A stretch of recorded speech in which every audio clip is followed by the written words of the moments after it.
Hi, folks. I'm Bob Hales, and welcome to the Tinfoil Hat Club.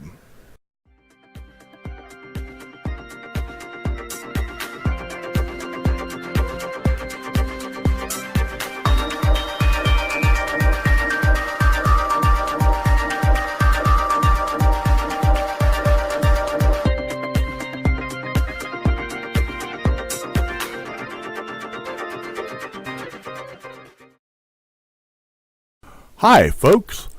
Welcome to the May 22nd episode of Tinfoil Hat Politics, a weekly political internet show that's regularly simulcast on Tuesdays on the Common Sense Conversation blog at commonsenseconversation.com and on the Cantankerous Old Coots blog at cantankerousoldcoots.com. Besides Tuesdays, we can be found at other times as the situation warrants, or more likely if I feel like doing an extra show or two. Now, we can also be found on YouTube on the Tinfoil Hat Politics channel. I'm Bob Hales, and I'm your host here on Tinfoil Hat Politics. Today we're going to take yet another look at specific examples of government waste, corruption, stupidity. Just in general, we're going to look at what specific actions you can take today to help rein in an out-of-control government. Now, I don't make any bones about the fact that I intend for this show to make you mad. Mad enough to get off the couch, put down the chips, put down the beer, put down the damn remote control, forget about American Idol, and take action. Now, y'all need to understand we do not do politically correct here. I think a really large part of this country's ills are due to the fact that people are afraid to speak bluntly, and I don't happen to share that fear. If I say something that offends someone, if I say something that offends you, tough crap. You do not have a constitutional right to not be offended. Get over it. Just get over it. I tell you right now, I'm not going to change. I've been around for 57 years without being politically correct, and I'm not changing today. So, let's see if I can piss you off enough, fire you up enough, to actually do something instead of just bitch and complain. Now this week we're going to talk about ham sandwiches and clothespins, and how both of them are necessary this year. We're not going to talk about how government's screwing up right now. We're going to talk about preventing an even bigger screw up in the future, 6 months in the future to be exact, in the November elections. Now, right now, it doesn't matter if you're a neocon, neocon, pretend conservative, big R GOP party hack Republican, or a libertarian-leaning, small, unobtrusive government, small R Republican, or even no small number of Democrats. You know that Obama has to go if the United States has much of a chance of surviving this grand experiment of our democratic republic as it was intended by our founding fathers. I personally don't think we can survive another 4 years of Obama's using unconstitutional powers to push us intentionally into communism. And yes, I said communism. I didn't say socialism. I didn't say European-style socialism. I said communism. Now, like it or not, our choice this year is going to be between Obama and Mitt Romney. And I'm going to tell you right now, Mitt Romney was not my first choice out of the field we had. He wasn't even the second choice, or even the third choice out of the field we had.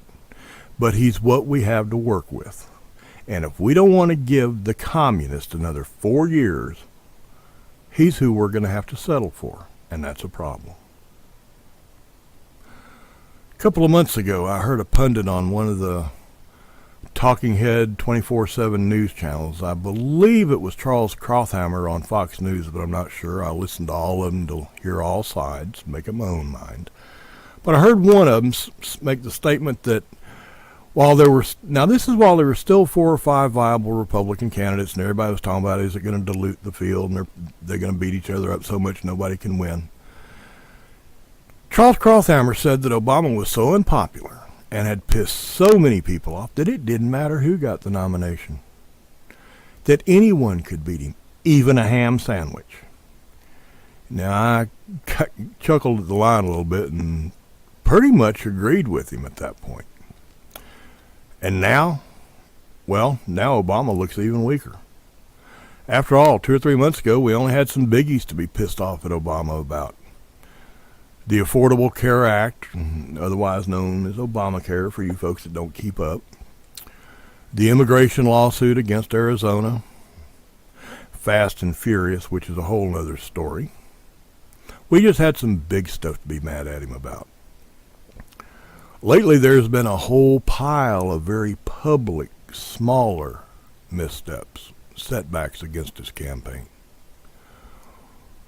We had Vice President Biden, also known as Obama Life Insurance, coming out in support of same-sex marriage, pushing Obama into having to do the same thing, be in support of same-sex marriage.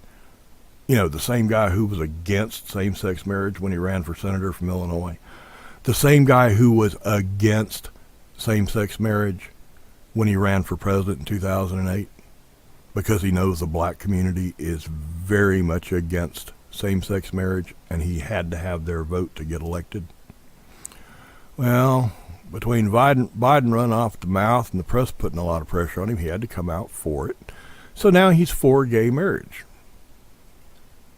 Happened right about the same time that North Carolina, which was a strongly Democratic state in 2008. I think Obama won by something like 18%.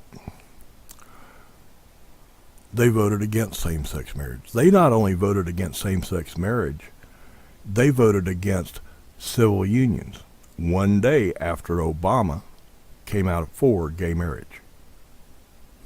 That just might present him with a little bit of problem in North Carolina, and it might be a little bit of a preview of things to come.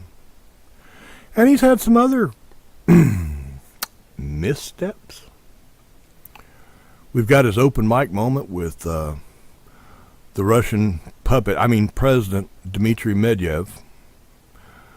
I keep trying to say puppet because I keep seeing Putin back there in the background pulling his strings, telling him what to do. But anyway, we see his open mic moment with Medvedev, telling him real quiet that he'd be better able to do what Russia wants in regards to defensive missiles, not offensive missiles, defensive missiles in Eastern Europe, telling him, this is my last election.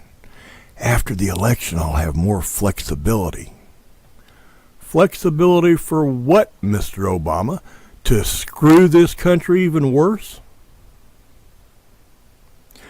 And then we've got the Supreme Court hearing on Obamacare. Now that was a joke. Even the SCOTUS judges were laughing at his Solicitor General stammering stupid, ineffectual answers to their questions. Then there's a biggie, or in my mind a biggie. And that was the uproar regarding the anniversary of killing Osama bin Laden. Obama turned a victory by the now famous SEAL Team 6 into a crass campaign item, doing exactly what he said last year should not be done, spiking the football. It also happened to contradict what one of his national security minions had said one day before on Meet the Press. John Brennan said that we should not make a big deal of it. It will cause resentment in the Muslim world and incite violence against us. That was on a Sunday. Monday, Obama's campaign comes out with the now notorious ad, which if you have not seen it, go to commonsenseconversation.com, look at the top of the sidebars, the double wide widget at the top of the sidebars, watch that video. It's just a little 30, 45 second commercial. Watch it. Pay attention to it. Obama showed an absolute willingness to put American lives at risk, particularly American servicemen and women, to score political points on the campaign trail. One part of that political ad that I find particularly particularly nauseating is when Bill Clinton says in the voiceover, talking about the consequences if the mission had gone bad, had the SEAL team members been wounded or killed, that the downside would have been horrible for him. That's a quote. The downside would have been horrible for him, talking about Obama. Now, I personally think if that mission had gone bad and the SEAL team members had gotten wounded or killed, the downside would have been for the SEAL team's dead members. No, he didn't think would have been bad for them. He didn't think it would have been bad for their fathers. He didn't think it would have been bad for their mothers. He didn't think the downside would have been for sisters and brothers, wives and children, aunts and uncles, grandparents. No. The downside wouldn't have been for them, according to that ad. The downside would have been for Obama. It was all about the consequences to Obama. It's always about Obama. Obama is a committed Marxist. Obama is a committed communist. The talking heads on the big TV stations have to kiss the ass of their advertisers and can't talk like that. We can here. He is a Marxist. He is a communist. And he is a complete and total narcissist. His favorite word is I. It's always I. It's always I. It's never we. So, that leaves us with Krauthammer's statement that even a ham sandwich can beat Obama, right? Folks, I'm not so sure. There's a lot of people out here, myself included, they're going to have to put a clothespin on our noses in order to go vote for Mitt Romney. There's not much difference between Mitt Romney and other big government GOP, big R Republican Party hacks. He's just like John McCain was, a big party hack. He's just like both Bushes were, big party hacks. Hell, except for party affiliation, Bill Clinton was a big party hack too. And that stinks. You know, that really stinks. I voted for Bush both times. I'm damn glad I did.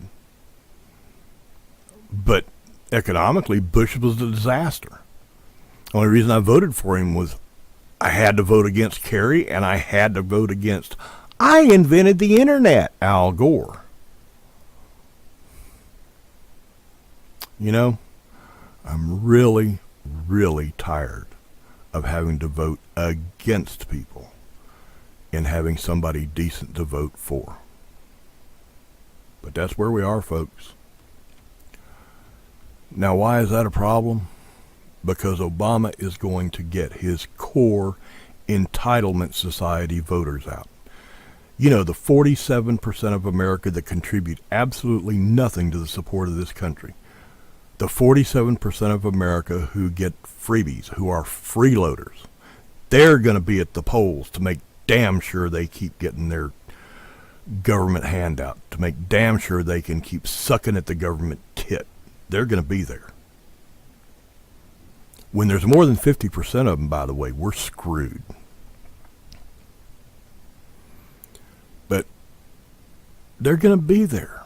And of all of us on the other side, I don't mean all of us party Republicans. I don't mean all of us libertarians. I don't mean all of us undecided voters. I mean all of us who know the disaster that another Obama administration would be. If we don't hold our noses, put on a clothespin, and go to the polls, because either we think the election is in the bag, that there's no way Obama can win, and you're really mistaken if you believe that, or you're just not enthusiastic because of what a crappy choice we have. If we don't go and vote for the lesser of two evils, we're going to have 4 more years of Obama. And by the way, for you folks who last time voted for Obama because you wanted to prove you weren't a racist, hey, this time, show up and vote for Romney to prove you're not stupid. People, if Obama wins, if our democratic republic, this grand experiment, this vision of our founding fathers to get out from under the heel of an oppressive king in England, if Obama wins, this country is doomed. We will become what you see on TV happening in Greece right now, and worse. If we let the people who want to suck off the government tit put him back in for 4 more years, we don't have a democratic republic anymore. Their job, they're on the plantation, just the same as slaves were on the plantation years ago. Their job, to vote for people who will provide them with a government tit to suck on. Their pay, that tit. Now, I always ask you folks to take an action in my videos. So what action am I asking you to do this time? Well, I'm obviously asking you to do like I'm going to. Hold your damn nose, put a clothespin on it, and go cast your anybody but Obama, even a ham sandwich vote, and vote for Mitt Romney. But beyond that, you got to talk and talk and talk. And when you're tired of talking, you got to talk some more. Talk everywhere to everyone. To hell with this whole don't talk about religion or politics thing. Open your damn mouth and talk. Same message you're getting from me, give it to everybody you know. It's not enough that we're all pissed. It's really terrible that we're not enthusiastic. We've got to vote. The best country on earth, and this still is the best country on earth with all its faults.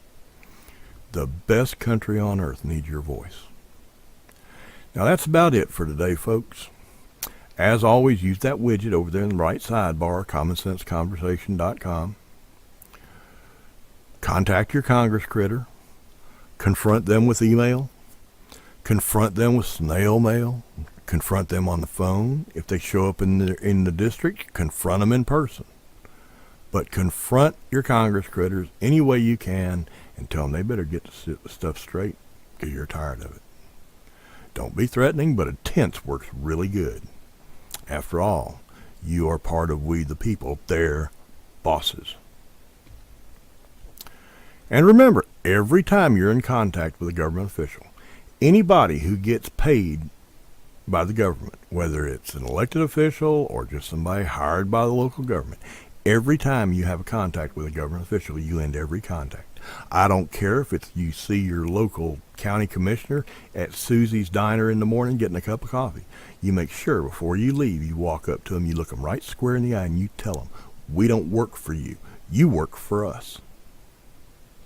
So, until we meet again, you folks have a good day and a good week. And remember, y'all come back now. You hear?